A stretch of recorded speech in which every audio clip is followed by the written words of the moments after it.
It is Thursday, June 6th, 2019, and this is the Pro and the Con Show, and I'm your host, as the graphic says, Michael James Ott. Welcome to the show once again. Been doing this now for more than 35 shows. Keep doing it, 15 to 20 minutes every day. Don't know what kind of impact it'll eventually have. Maybe none, maybe a bunch, but hey, I'm willing to give the effort, and I hope that some number of you will tune in and have a good look. Appearing Facebook Live. You can find me, Michael James Ott, Ott in 2020, or on the YouTube. I have a YouTube channel, Ott in 2020. You can see all the videos there, actually in 1080p.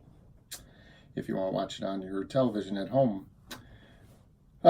So the idea of the show is to encourage a dialogue by encouraging all of us, to look into the news more, to try to get more information, not just from one stream of information, but from multiple streams of information, and thereby fully understanding so both sides of the coin, per se, or the pro and the con, the good and the bad, the for and against, and armed with the whole truth, then it's going to be much easier for us to step to the middle of the street and acknowledge that there are pros and cons to the issues and what we might do about them, and come to a better agreement amongst ourselves, and be more efficient in how we govern ourselves. Excuse me. Sorry about that. No sneeze button. Anyway, so tonight, rather than go through that, because as you know, this is early June 2019, and there's still a lot of discussion about Mr. Trump and Congress, and they're fighting over getting information from Mr. Trump and his administration, and this is an ongoing battle. So an interesting thing is that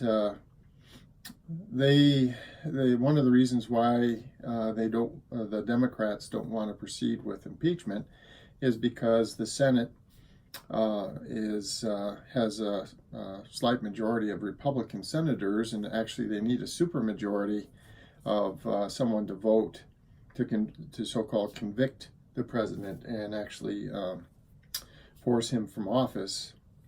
And so, trying to do an impeachment thing at this point, especially given that the Republican Party are, in lockstep, supporting their president, okay? Which continues to amaze me some, because certainly all of the major party officials and the vast majority of Republicans 3 years ago, when Mr. Trump was bashing John McCain and on and doing all this stuff, they didn't want to have anything to do with him. But now that he's president, and he has the support of the public, at least roughly 40% of the public, they're unwilling to separate themselves from him. And that's today's show. Rather than talk about the news, I want to just point out that this two-party system is really stopping us. It's stopping us, all of us, from having a much better government than what we could have otherwise. And this thing over impeachment is just yet another example of, people doing things that aren't in the best interests of the country necessarily. They're in the best interests of maintaining power. And right now, our elected officials, because of the way that we do all this, we end up wanting to have people that people that want office want power. They want wealth, influence, and power. That's what they're looking for. And And so we're step by step, you and I, the rest of us, are electing generations of these people that are just power hungry,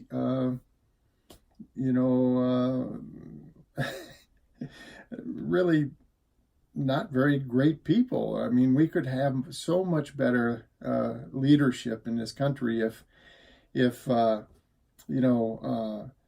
reasonable people were called to duty, if you will, and then screened to see what kind of capabilities they had, and ultimately elected by us again still. So kind of a tweak to the Constitution, or maybe a clarification on the election process. By the way, I strongly want to point out one particular thing, and that is the two-party system in the United States is so ingrained that I bet if you asked 100 Americans at random on the street if they thought that the two-party system was somehow integral of the Constitution of the United States, I bet 3 out of 4 might say yes. I'd love to do that informal poll and find out, but I think it's true. But the party system has nothing to do with the election system, other than that's what we've decided to handcuff ourselves with. And I think the political parties, they certainly served a major role back in the day when communication was really poor and the number of people that were educated was quite low. The political parties kind of ran the show because you couldn't communicate with people effectively, and no one was educated, and there wasn't the capability of you and I having a conversation just like we are now. So what I'm advocating is that we decide that we're going to change. We're going to change. You and I, we are going to change the way that we go forward by clarifying the election system in a constitutional amendment. And I've written a draft called Election Candidacy and Government Service. And it's proposed to be the 28th Amendment to the Constitution. We are up to 27. And it's really just to make sure that we take a step forward in progressing what would be a better election system. And the basic concept is that similar to the jury system, where random Americans are kind of selected from different localities, and then they go in the case of the jury duty, they go to the courtroom where the judge and the attorneys involved with a particular case, kind of screen them appropriately to set them into a jury, right? Well, what I'm suggesting is that we use the same techniques. We find people and we call them into the system. We say, okay, it's your turn to potentially serve. So it's your turn to potentially serve, and then they go into not a courtroom environment, but more of a website thing where it's a very standardized thing, and all of the so-called candidates or potential candidates come in. They are instructed to do the same things. There's required information that they have to provide, and there's limits on how much they can do, and standardized formats and all this other kind of stuff.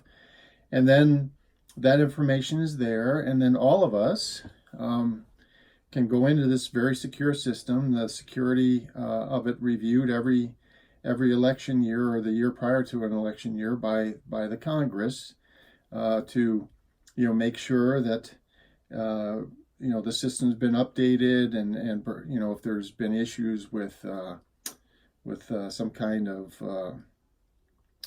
firewall penetration or some other hacking kind of activities, and the system is not robust to that, well, then they would be required to have to spend the money to have our own programmers make sure the system was secure.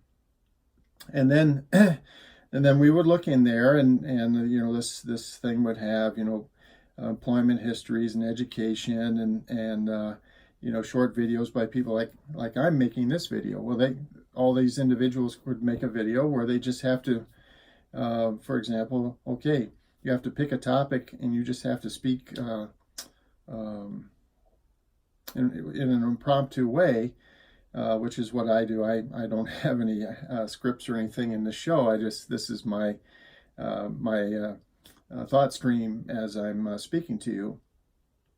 And so, then this information is there, and then, and it can be segregated. So, for example, if you're looking for representatives for the state, then they have to be a certain age and they have to come from the state. And those would be, they can declare themselves or indicate that they could be candidates for the House of Representatives. And then the same thing for the Senate. And then for the President of the United States, all the states would be allowed to indicate, some number. Nationally, I guess there'd be 20 or something that would come kind of randomly from the states.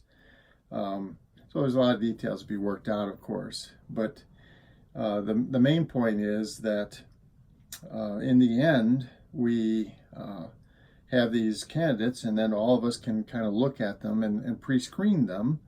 And then, they'll bubble up to the top. Some number of these candidates for the various positions would be better than others. And so we just take those top ones and we put them into kind of a primary election kind of thing. So, here's a cutoff, and now there's a handful of representatives for each state, and maybe 2 or 3 senator candidates from each state, and then 20 potential candidates for president. And we look at them, and they can go through another phase of doing more presentations on the system again. Maybe we have some large public forums where all of these people are invited and they go through a debate or something together on the same stage. But everyone treated very fairly and equally at all times, very structured, and no money, no corporate money, no individual money, none of that. No attack ads, nothing, okay?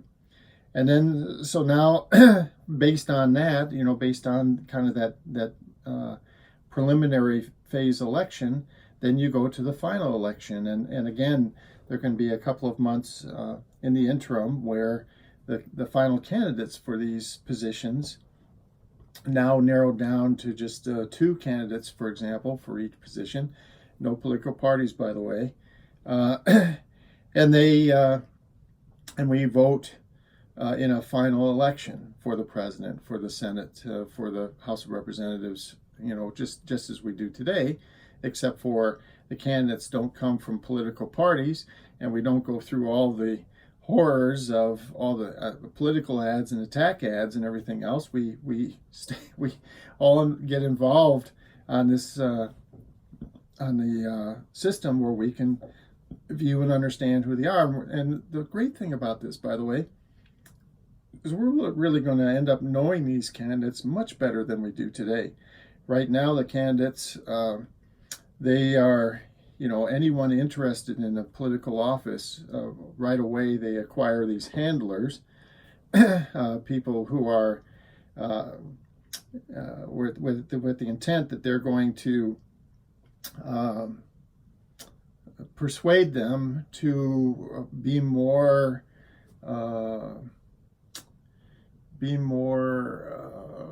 appealing to the public in general. So, don't say things this way, and don't raise your hands, and don't point your fingers, all this kind of stuff. They get coached. It's not them. I want to know the people, okay? I want to know who I'm putting in the office.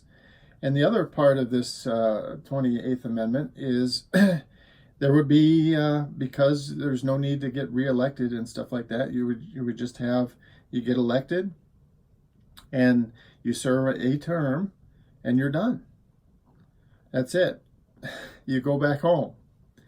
So no trying to get reelected or anything like that. All you do is you go and you serve the people of the United States.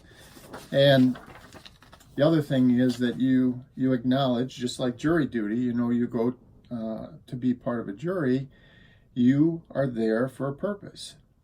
You're there to give whoever is on trial, or whatever the decision is on trial, whatever it is, you're there to give an impartial decision as to the merits of the information, and then ultimately agree with your peers on a verdict. Okay? And the same thing would be true with these with the people serving in our government, and that's why the thing says "and government service," because in my mind, it would also be important that everyone understand that the employees of the federal government, whether they're appointed or hired, whatever office, to, I don't know, be an office assistant or whatever, these people would be hired or they're elected. Regardless, if you are in government service every year, on January or in the month of January every year, you would be required to read and acknowledge a statement of service. I acknowledge and embrace my duties to serve the people, with a capital P. I shall serve and protect the people of the United States in totality against all enemies, foreign and domestic, to the best of my abilities. From this day forward, I shall not accept gifts, future employment, or other forms of compensation from any source that would be perceived to influence my service to the people. When or where there is a conflict in my interests, I will publicly declare any conflicts known or suspected to me, and serve the people over my own interests in the interests of coalitions, groups, political parties, or industry. In other words, you acknowledge, you take a solemn oath here that you're going to serve the people and not subgroups of the people or individuals, and certainly not yourself. I acknowledge and embrace that service to the citizens of this country is a solemn and noble commitment.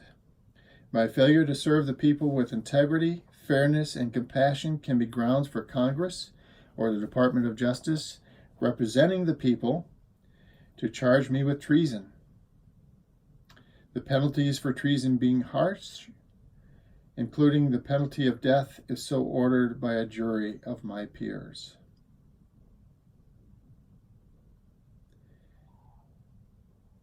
The service to this country is a solemn and noble commitment.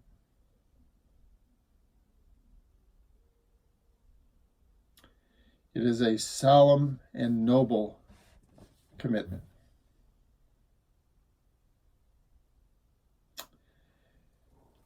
So, I will periodically talk about this proposed 28th Amendment. I'll attach hyperlinks in some tweets and try to get the word out there.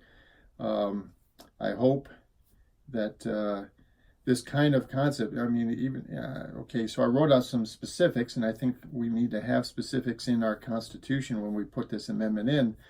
But, we'll do whatever makes the most sense for all of us. This is just kind of a straw man proposal, but I think you understand what I'm saying. And I see nothing but positives for doing this kind of thing, but it's going to take all of us to do it, because the bureaucracy and the current representatives in government, they're going to be not all of them, but a large portion of them are going to be dead set against this, because they have been lining their pockets with money and enjoying affluence and power and influence, because they worked hard. Frankly, they did all this stuff to try to get into political office and stay there for the for the acquisition of power, influence, and wealth. And we need to change the game. That's the end of the line. All right, so for Thursday, June 6th, 2019, I'm Michael James Ott. This has been the Pro and Con Show. Bye for now.